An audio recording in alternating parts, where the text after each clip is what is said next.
Reaching the age of 80 is not the end of life's journey. Rather, it signals the beginning of a true battle.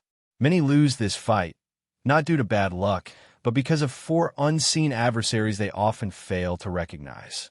These hidden forces subtly drain energy, impair memory, and erode the independence of millions.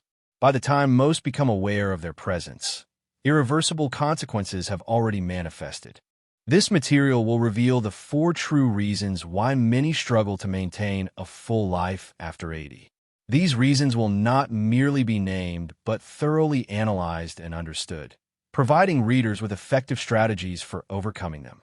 Special attention will be given to the fourth reason, which almost everyone ignores, yet it has the power to fundamentally change the situation. Cause 1. The invisible flame fueling aging.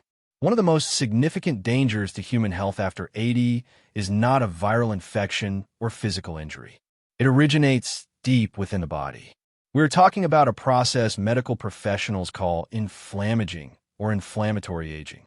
It can be imagined as a slow-burning, smoldering fire within the body.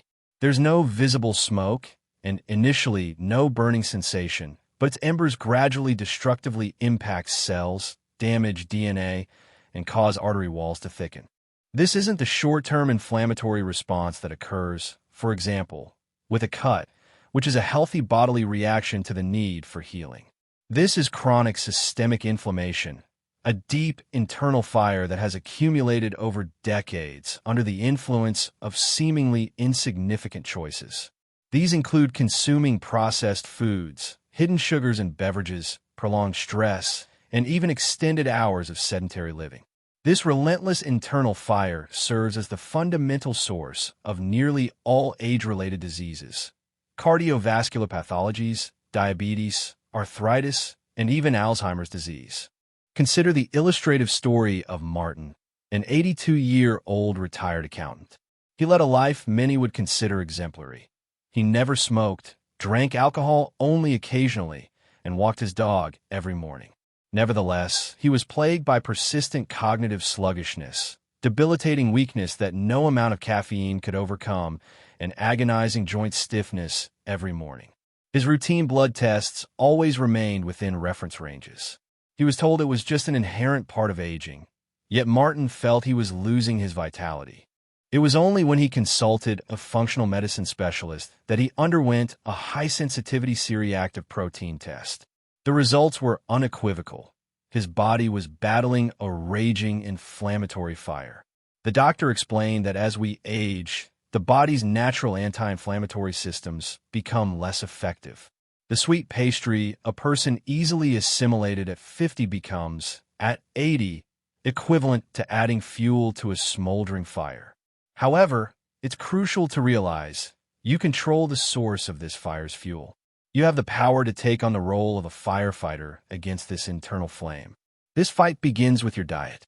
Pro-inflammatory foods like sugar, refined carbohydrates, and processed meats act as provocateurs, sources of internal combustion. At the same time, anti-inflammatory foods represent your personal fire brigade. Pay attention to richly colored berries, packed with antioxidants that neutralize destructive effects. It's important to include omega-3 fatty acids, found in salmon and walnuts, as they effectively reduce inflammation markers. Don't forget leafy greens like spinach and kale, rich in beneficial elements that strengthen your body's defense systems. Martin took his first small steps. He swapped his morning toast with jam for oatmeal with berries. His afternoon cookies were exchanged for a handful of almonds. Within a month, the changes became evident. His morning stiffness eased. The persistent mental fog began to lift. He wasn't just existing. He felt a surge of vitality once more. He was gradually taming the internal flame, one healthy food decision at a time. Cause 2. The unseen erosion of human strength. After reaching 60, the body begins a subtle, gradual process of muscle mass loss. After 80, this process significantly intensifies. The clinical term describing this phenomenon is sarcopenia, but can be thought of as the relentless breakdown of the body's structural foundation. This condition doesn't happen instantly. It creeps up insidiously, hiding behind minor, everyday difficulties. For example, it might be a jar of preserves you suddenly can't open, a heavy bag of groceries you struggle to carry from the car, or a deep, seemingly comfortable armchair that turns into a trap from which you have to exert significant effort to rise. The danger lies in mistakenly perceiving muscles solely as an element of appearance. However, muscles are not just an aesthetic attribute, but a crucial organ for longevity. Their function is not limited to merely lifting weights. Your muscle mass serves as armor for your body. It is the primary site for glucose utilization, playing a key role in preventing the development of type 2 diabetes. Muscles protect bones and joints from impact. They represent a balanced system, a silent guardian that keeps you on your feet and prevents an accidental fall from turning into a tragedy. When this natural armor thins, the risk of a life-altering fall sharply increases. Consider the story of Robert, an 84-year-old former engineer who prided himself on his independence and lived alone. He had a sharp mind, but noticed he started avoiding the basement stairs, and his golf swing had lost its former power. He brushed off these changes. Then one afternoon, reaching for a book on a high shelf, he lost his balance for a split second. He tripped on a rug and felt a sharp, burning pain in his hip. It was broken. This single moment triggered a devastating chain reaction. Weeks of immobility in the hospital led to rapid muscle atrophy. Weakness bred a terrifying fear of falling again. Fear led to the need for a walker, and the walker, in turn, to the quiet shrinking of his world. A vibrant, independent life began to be confined to a single armchair. However, it's important to understand, this is not a one-way street. Sarcopenia can and must be fought, and in many cases, it can be significantly reversed. This requires two key factors: resistance and protein. Walking, while beneficial for cardiovascular health, is ineffective at building muscle mass. For that, resistance is required. This doesn't mean mandatory gym visits.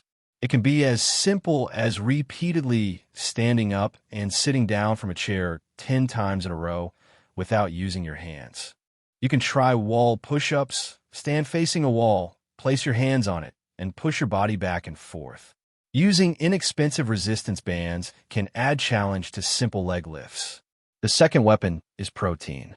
As we age, the human body becomes less efficient at converting protein into muscle tissue. Consequently, the need for it increases. You should aim to include a protein source with every meal. This could be eggs for breakfast, a piece of chicken or fish for lunch, and beans or lentils for dinner. It's about providing your body with the necessary building blocks to repair and rebuild this crucial armor. Cause 3. Sleep that deprives the brain of essential nourishment. Sleep is not just a period of rest. It is a mandatory, vital biological process. It is the brain's daily deep cleaning service. While you're in the deepest stages of sleep, an amazing phenomenon occurs. The brain's glymphatic system activates. This can be compared to a powerful cleaning crew that flushes out metabolic waste and toxic proteins, such as beta-amyloid, which is linked to Alzheimer's disease.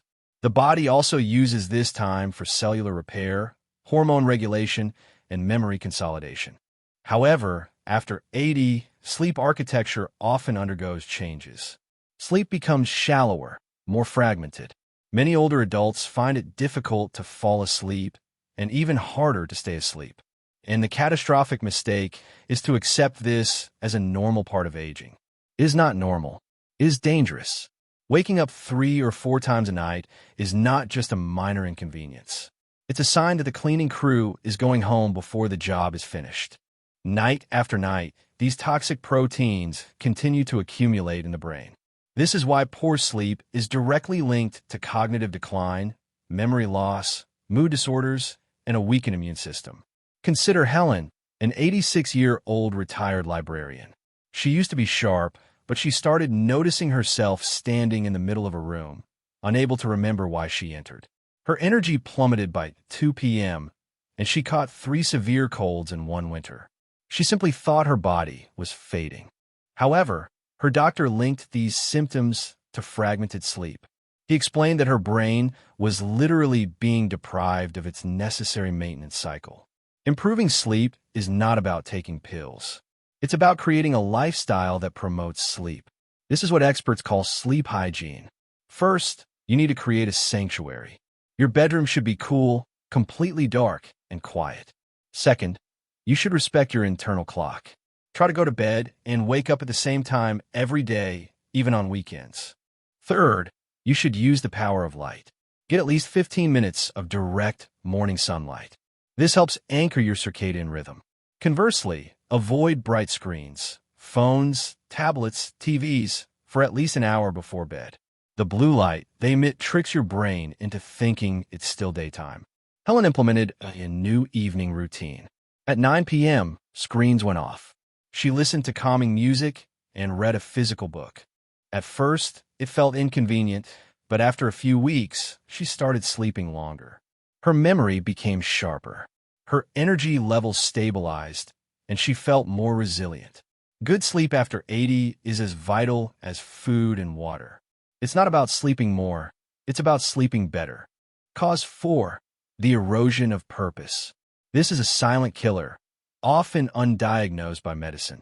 It is not a physical disease, but it has profound physical consequences. It is the double-edged sword of loneliness and the loss of daily purpose. Scientific research is unequivocal on this. Chronic loneliness can be as detrimental to your long-term health as smoking 15 cigarettes a day. It can shorten your lifespan more than obesity or physical inactivity. How? Loneliness is a state of chronic stress.